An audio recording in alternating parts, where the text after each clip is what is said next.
it's time for a tattoo tour. So here we go. Tattoo tour. The very first ones I got. Let's talk about them.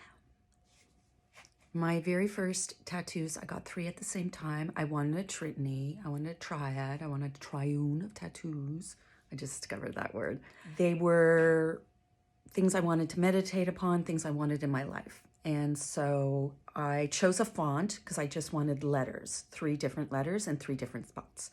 The first spot would be the nape of my neck, and that was inspired by a dancer I had once in Arizona. She danced for me, and she had she had short hair, and she had a tattoo in the nape of her neck. I loved it.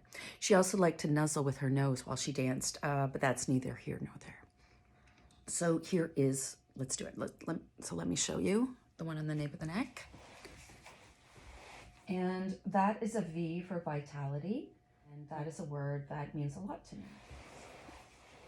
I wanted to just have a vibrant and radiant and, you know, high quality life with as much longevity. And so for me, vitality, and I wanted that in myself and in my relationships. So there we go. I also have this one, which is an I for intention. If you looked at the font, you would realize the J looks very different than this, and this is clearly an I. But without that J, I remember it doesn't look like much else. And then we have an R for resilience. So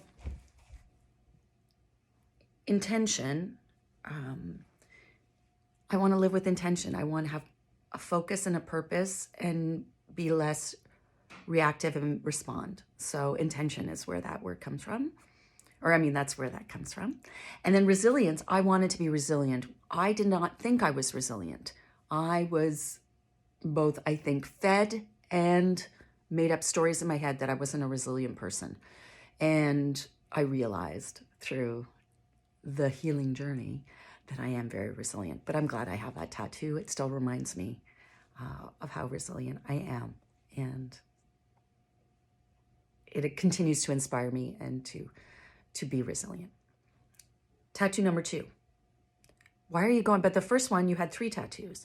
I consider them all one tattoo because I got them all at the same time with a vision in mind. So the second tattoo I got a year later. It's a large one. There are some regrets about this one, which I'll go into in a second, but let's show you. So I wanted something that was like in a font, and I really like the way it looks in this respect. It's fine this way too. This is fine. So it says, it came to pass, it did not come to stay. And this was part of the healing journey. I realized I was when I was in crisis and I was, having suicidal ideation and such.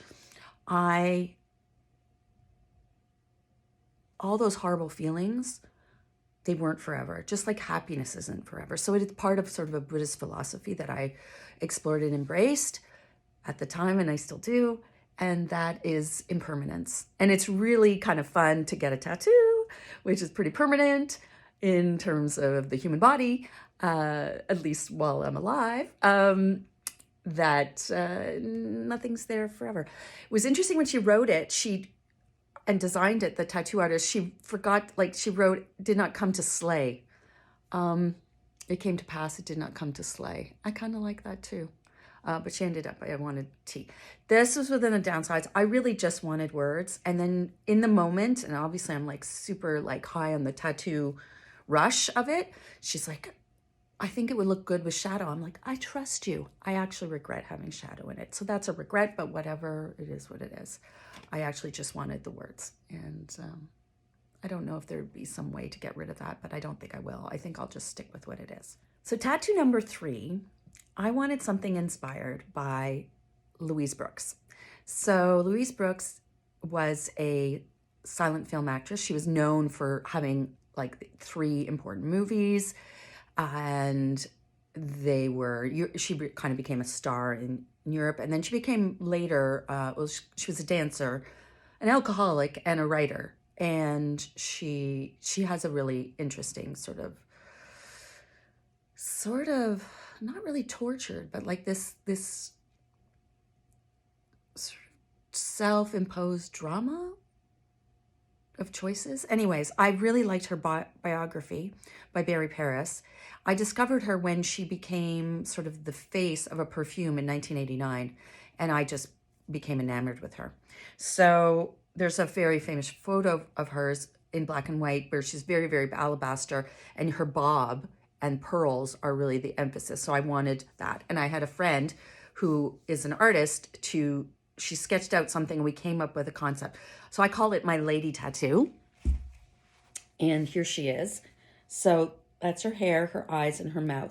And then a different tattoo artist did this. And didn't hurt at all, actually, getting this done.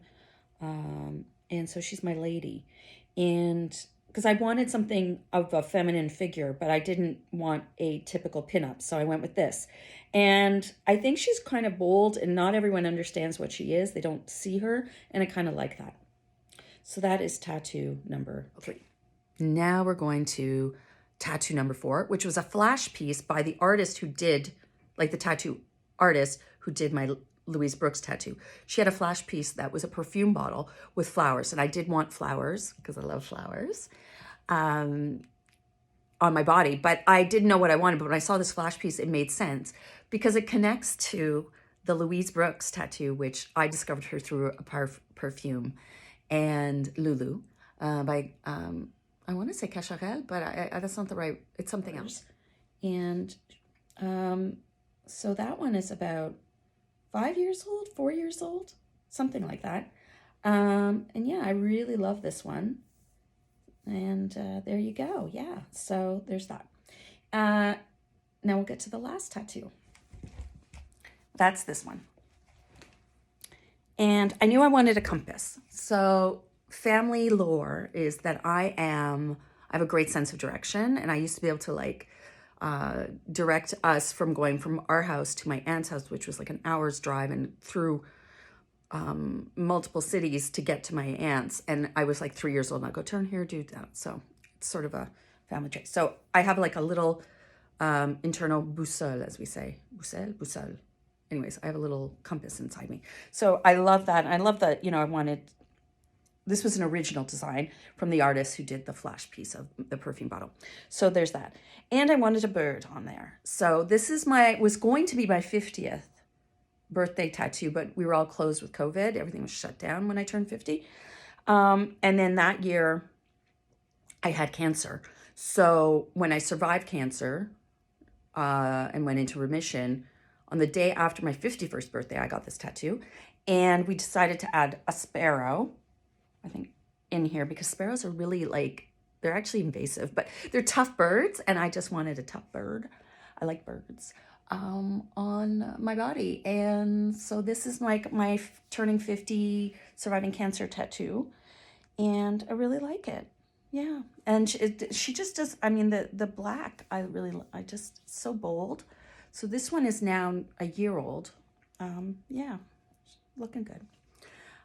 So that's my tattoo tour.